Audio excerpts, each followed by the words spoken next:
Alhamdulillahilladzi binikmatihi tatimmu sholihat. Asyhadu an la ilaha illallah wahdahu la syarikalah wa asyhadu anna Muhammadan abduh wa rasuluh alladzi la nabiyya ba'da amma ba'du.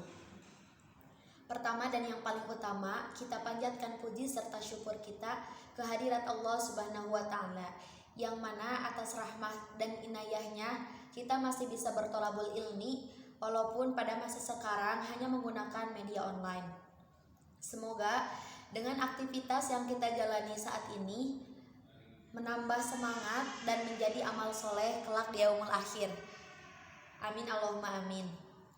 Pada kesempatan yang berbahagia ini, kelompok kami yang terdiri dari saya sendiri, Asri Nur Huda, mahasiswa ilmu hadis semester 4, kemudian rekan saya Siti Nur Ma'rifah dan Hikmah Izzah akan membahas sedikitnya mengenai ilmu tahrij.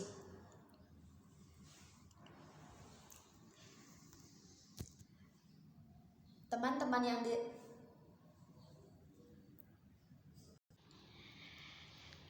yang dirahmati oleh Allah dan Al-Ustadz yang kami cintai, saya akan mengawali materi ini dengan membahas pengertian tahrij.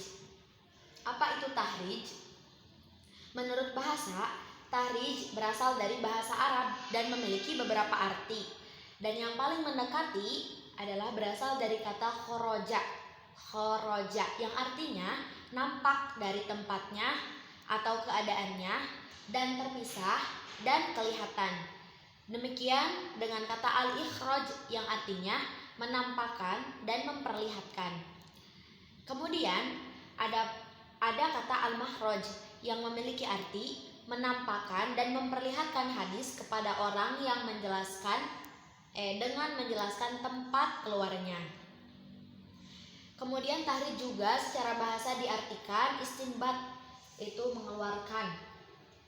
Kemudian tadrib memperdalam dan taujih menampakkan. Lalu bagaimana pengertian tahrij menurut istilah? Tahrij menurut istilah adalah menunjukkan tempat hadis pada sumber aslinya yang mengeluarkan hadis tersebut lengkap dengan sanadnya serta menjelaskan derajat hadisnya ketika diperlukan. Perlu diketahui bahwa tahrij hadis merupakan bagian dari kegiatan penelitian hadis.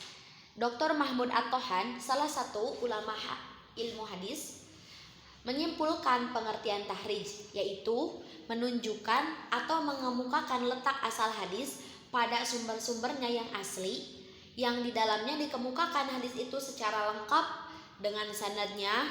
Kemudian manakala diperlukan dijelaskan pula kualitas hadis yang bersangkutan. Kita lanjut ke pembahasan selanjutnya, yakni definisi tahrij. Mungkin yang ini secara umum ya. Ada beberapa ulama hadis yang mengartikan tahrij ini. Nah, salah satunya akan saya bacakan, yaitu mengemukakan hadis kepada orang banyak dengan menyebutkan para periwayatnya di dalam sanad yang menyampaikan hadis itu. Berikut metode periwayatan yang ditempuhnya. Nah, pengertian ini merupakan salah satu kegiatan yang telah dilakukan oleh para periwayat hadis. Mereka menghimpun hadis ke dalam kitab hadis yang disusunnya. Misalnya Imam Bukhari dengan kitab sahihnya. Gitu. Lalu definisi tahrij yang lain yaitu mengemukakan hadis berdasarkan sumbernya atau berbagai sumber, yakni kitab-kitab hadis yang di dalamnya disertakan metode periwayatan dan sanadnya, serta diterangkan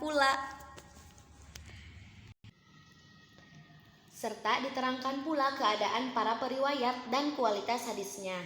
Nah, pengertian ini atau definisi yang ini biasanya digunakan oleh ulama ahli hadis untuk menjelaskan berbagai hadis seperti yang dikemukakan oleh Imam Al-Ghazali.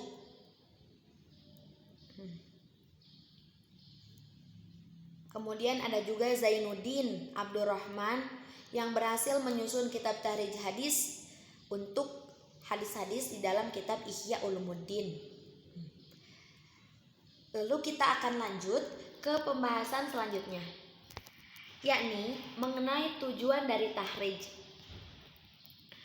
Tujuan dari tahrij menurut Al-Mahdi adalah menunjukkan sumber hadis dan menerangkan ditolak atau diterimanya hadis tersebut. Dengan demikian, tujuan dari tahrij yang paling utama adalah dua. Satu, untuk mengetahui sumber dari suatu hadis. Yang kedua, untuk mengetahui kualitas dari suatu hadis. Apakah hadis tersebut diterima atau sahih, ataukah hadis tersebut ditolak atau dhaif. Selanjutnya adalah mengenai manfaat dari tahrij hadis. Al-Mahdi juga menyebutkan bahwa manfaat dari tahrij hadis ada beberapa. Yang pertama, mengenalkan sumber-sumber hadis, yakni kitab-kitab asal dari suatu hadis. Kitab-kitab asal dari suatu hadis beserta ulama yang meriwayatkannya. Artinya, kita akan mengetahui kitab mana yang menjadi induk periwayatan ya, seperti kitab Sahih Bukhari, Sahih Muslim, itu adalah kitab-kitab asal hadis. Beda dengan Bulughul Maram. Kalau di Bulughul Maram itu hadisnya bercampur antara Bukhari, Muslim dan lain sebagainya. Jadi itu bukan kitab tahrij hadis. Kemudian yang kedua adalah menambah perbendaharaan sanad hadis melalui kitab-kitab yang ditunjukkannya. Jadi manfaatnya adalah kita bisa tahu, kita bisa menambah wawasan kita mengenai sanad-sanad hadis yang kita perlukan. Kemudian manfaat yang ketiga adalah memperjelas keadaan sanad, sehingga dapat diketahui apakah sanad tersebut mudhol, munqati, dan lain sebagainya. Dan yang keempat adalah memperjelas hukum hadis dengan banyaknya riwayat, seperti hadis dhaif melalui satu riwayat. Maka dengan tahrij kemungkinan akan didapati riwayat lain yang dapat mengangkat status hadis tersebut tidak lagi menjadi dhaif tetapi menjadi lebih tinggi, misalkan sahih li ghairi atau hasan li ghairi. Nah, seperti itu. Kemudian akan dilanjut oleh teman saya yaitu Hikmah Izzah. Bismillahirrahmanirrahim. Assalamualaikum warahmatullahi wabarakatuh. Mohon maaf sebelumnya saya belum bisa hadir di kelas pada hari ini bersama kawan-kawan semua. Langsung saja kepada materi yang selanjutnya, yaitu kitab takhrij yang paling masyhur.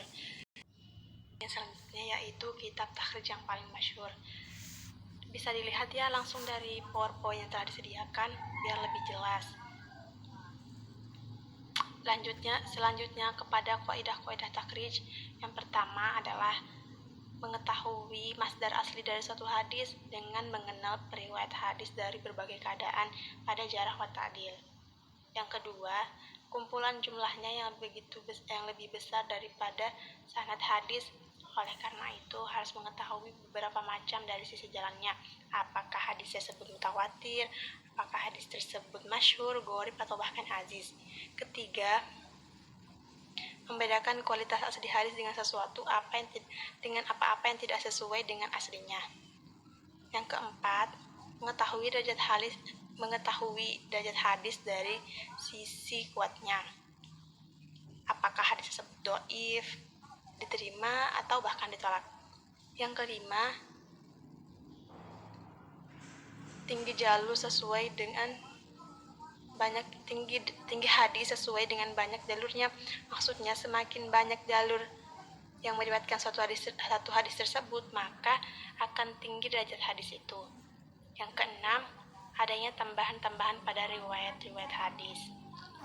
Yang ketujuh, mengetahui makna gharib. Gharib itu apa? Gharib itu seperti apa? Bagaimana hadis bisa menjadi gharib? Itu harus diketahui. Yang kedelapan, mengubah hukum dengan syadz. Artinya, hukum suatu hadis bisa berubah karena adanya dengan syadz. Syadz ini artinya cacat atau penyakit. Misalkan hadis yang sahih bisa menjadi dhaif itu dikarenakan adanya syadz. Yang kesembilan, pengungkapan atas kesalahan riwayat. Selanjutnya jalan takhrij.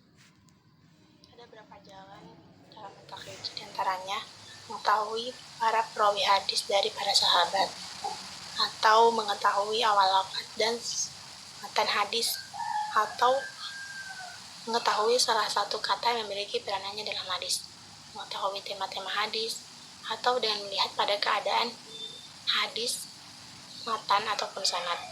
Selain dari itu semua, bisa juga menggunakan komputer atau internet. Sedikit saja dari saya. Terima kasih. Pembahasan selanjutnya adalah mengenai sejarah perkembangan tahrij. Kawan-kawan semua, ulama dan peneliti hadis terdahulu tidak membutuhkan kepada kaidah tahrij atau usul tahrij karena pengetahuan mereka sangat luas. Selain dari itu, ingatan mereka tentang sumber-sumber sunnah pun sangat kuat. Ketika mereka membutuhkan hadis sebagai penguat, mereka segera dapat menemukannya atau menemukan tempatnya di dalam kitab-kitab hadis, termasuk mereka akan dengan sangat mudah mengingat juz, nomor, bab, dan lain sebagainya. Setidaknya mereka mengetahui di dalam kitab-kitab hadis berdasarkan dugaan yang sangat kuat. Nah, tidak hanya itu, mereka juga mengetahui sistematika penyusunan kitab-kitab hadis, sehingga mempermudah mereka untuk memeriksa kembali dan menggunakan hadis yang dimaksud.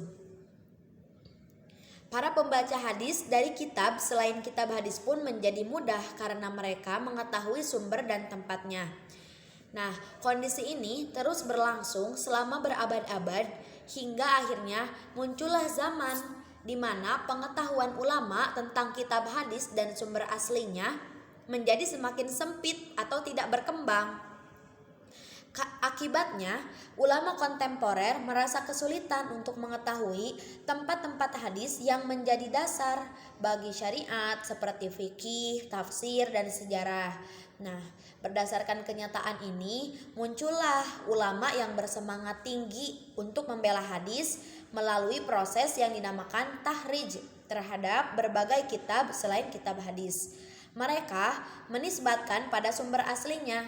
Mereka juga menyebutkan sanad-sanad dan membicarakan kesohihan dan kedaifan sebagian atau seluruh sanad itu. Hingga akhirnya terbitlah kitab-kitab tahrij yang masyhur. Selanjutnya yaitu mengenai sumber hadis asli. Pertama, buku-buku sunnah yang disusun oleh penulisnya dengan menerimanya dari syekh mereka seperti Musnad Ahmad, Mustadrak Al-Hakim, dan Musonab Abdul Razak. Kedua, kitab-kitab sunnah yang berhubungan dengan kitab-kitab yang disebutkan pada paragraf pertama seperti kumpulan kitab-kitab yang menggabungkan sejumlah kitab dari tahun sebelumnya seperti kumpulan Dua Sahih Al-Hamidi, komplikasi yang menghimpun tepinya dari beberapa buku seperti Tuhfat Al-Asrof. Untuk lebih banyak dari buku-buku sunnah seperti Tahdib Sunnah Abi Daud Al-Muhdi. Yang ketiga, buku-buku yang diklasifikasikan dalam seni lain seperti tafsir, fikih, dan sejarah. Mengutip hadis, asalkan penyusunannya meriwayatkannya secara independen dengan isnad-isnadnya dan tidak mengambilnya dari kompilasi mutakhir sebelumnya seperti Tafsir At-Tabrani, Tarikh Al-Tabari, dan Kitab Al-Um Asy-Syafi'i. Selanjutnya yaitu perbedaan mukhrij dan mustakhrij. Ketiga istilah ini penting untuk diketahui karena seringkali terjadi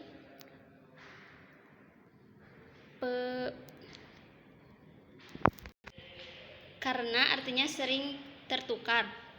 Muhrij, zakirul riwayah, yaitu yang menyampaikan riwayat. Muhrij artinya adalah periwayat. Semua nama yang terdapat di dalam sanad disebut mukhrij. Yang kedua, mukhrij, orang yang mengumpulkan riwayat atau yang menyebutkan riwayat. Yang ketiga, mustakhrij, penyebutan hadis-hadis dengan sanad sendiri namun bertemu sanadnya dengan pengumpulan di atasnya.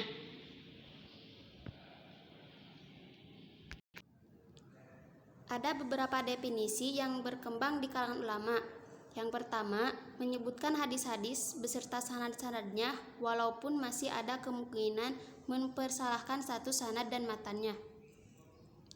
2. Menyebutkan sanad-sanad yang lain terhadap hadis-hadis pada kitab yang telah memiliki sanad dengan tujuan untuk menguatkan sanad dan pengayaan matan. Yang ketiga, setelah hadis dikodifikasikan dan telah menempati kitab-kitab yang ada, maka muncullah pengertian tahrij, mengungkap posisi hadis kepada kitab-kitab yang ada dengan disertai penjelasan hukum. Sekian yang dapat kami sampaikan. Mohon maaf apabila ada kesalahan, baik dalam penyampaian ataupun pemahamannya.